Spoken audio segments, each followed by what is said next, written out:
Thank you for using Global Tel Link. Hello? Hey, man, you called at a fascinating time. I'm at the bottom of page 4 on your 21-page affidavit, and I had scanned a lot of the affidavits in one of those big manila envelopes that you mailed to me, and this campaign of RVRs against you by the prison guards is absolutely fascinating. It's absolutely evil, too. You on page 4? I'm at the bottom of page 4, yeah. Yes, you got a long, long way to go. Yeah. Yeah, those, that kind of thing exhausted me to write. I wrote that years ago, as you can see, but I've tried to update it since. I just haven't had the, every time I try to do it, it just knocks all the energy out of me because it kind of makes me go through all that stuff all over again. That's one of the things that's difficult about doing legal work. This many years down the road, there's something called legal abuse syndrome, where it's something that's been coined and sort of discovered by a psychologist named Karen Huffer, probably about 12, 15 years ago now. No, a little more than that, maybe 18 years ago now.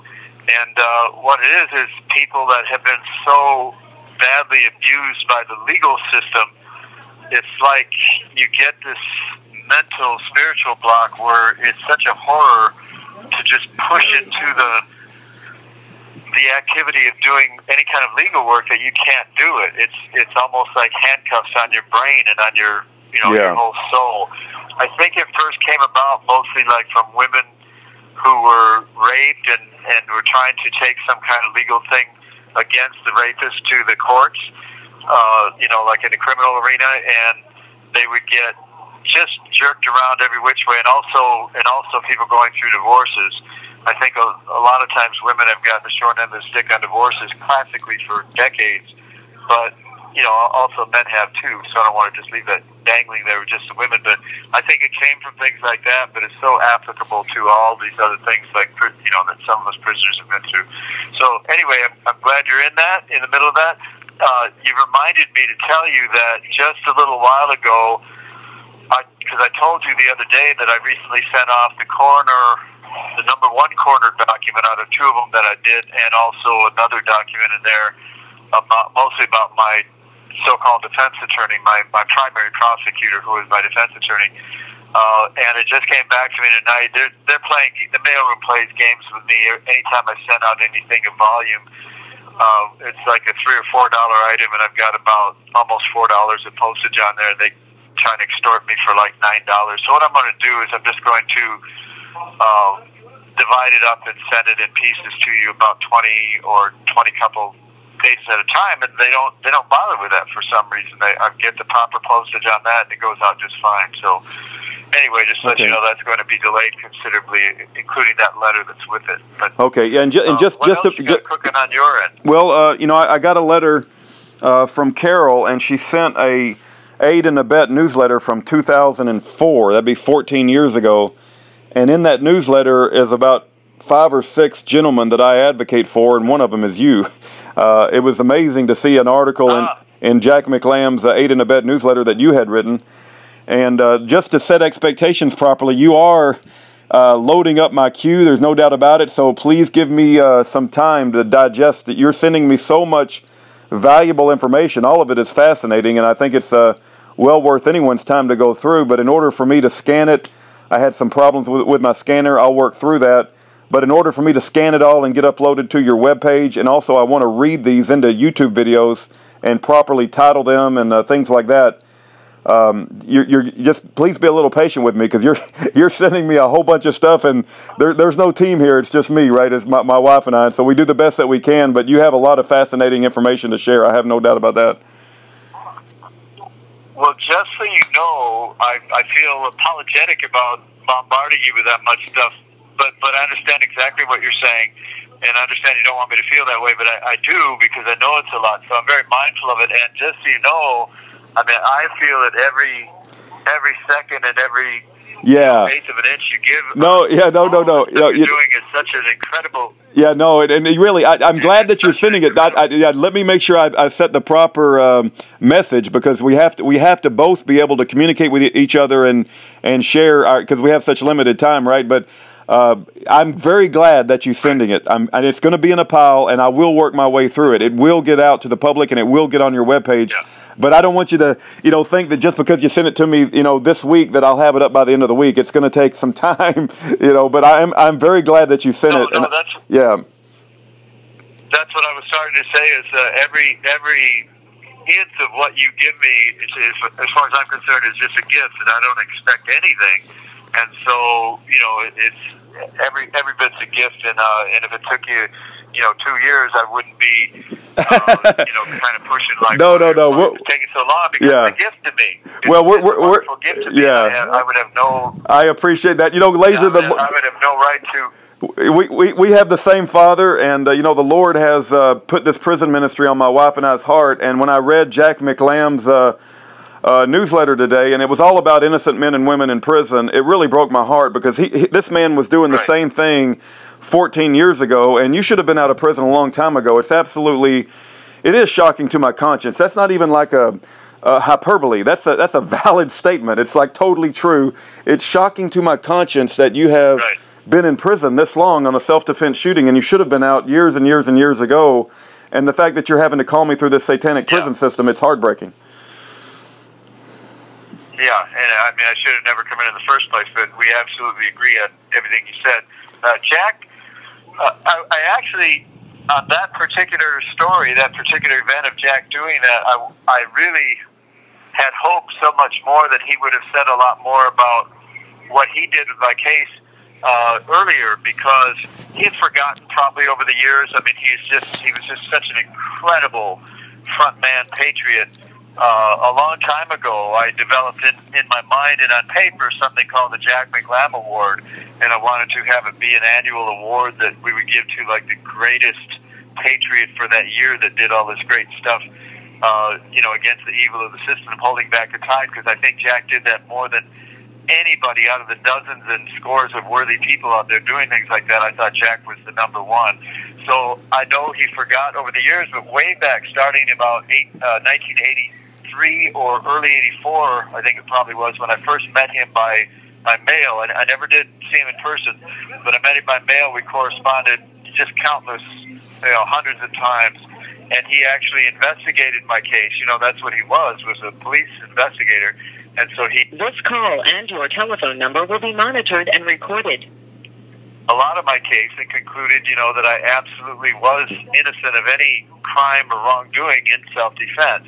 And that was real strong coming from a police investigator like him, and somebody that was such a highly decorated police officer. He was the most highly decorated police officer in Arizona history. So, he had forgotten over the years, but I hoped he would have said that he was, he definitely came to that conclusion, because that just adds to my credibility, because I can say, forever that this or this happened, or I did this or didn't do that, but that's a lot different than somebody of that stature coming and spending a year and a half or 2.5 years investigating the case, and then coming out and saying that. That's exactly. Did you ever get a Did you ever get a? Go ahead. Before that article, anyway. Did you ever get a copy of his police investigation? Did you ever get a copy of his police investigation into your case?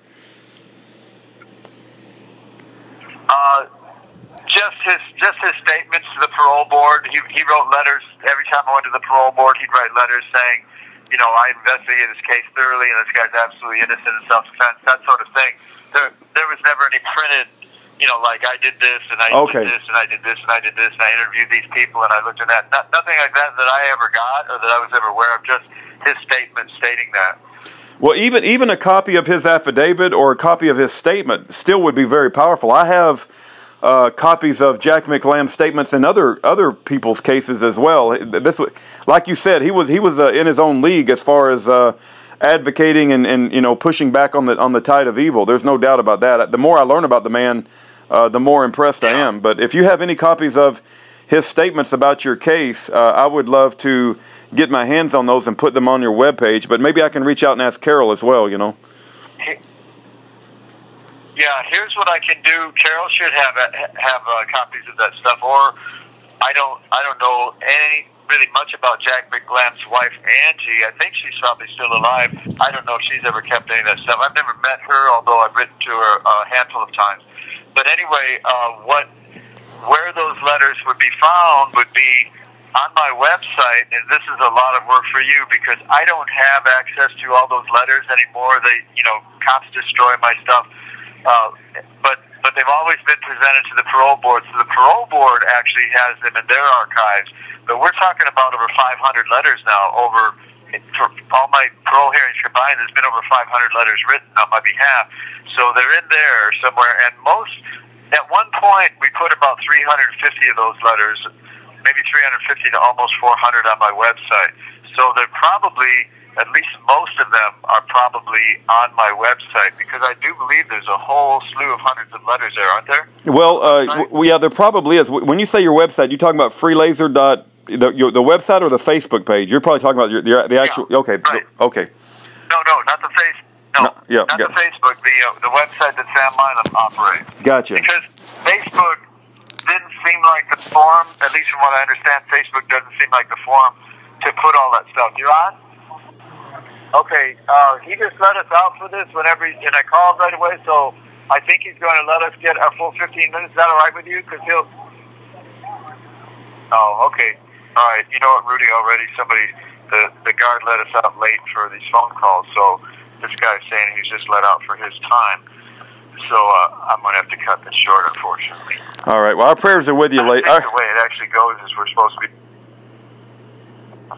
Yeah, well, thank you for that, and of course, you guys are in my prayers a great deal, too. You need that. You need our Father's hedge of protection around you for the work that you do, especially, and you're such a blessing, I can't say enough.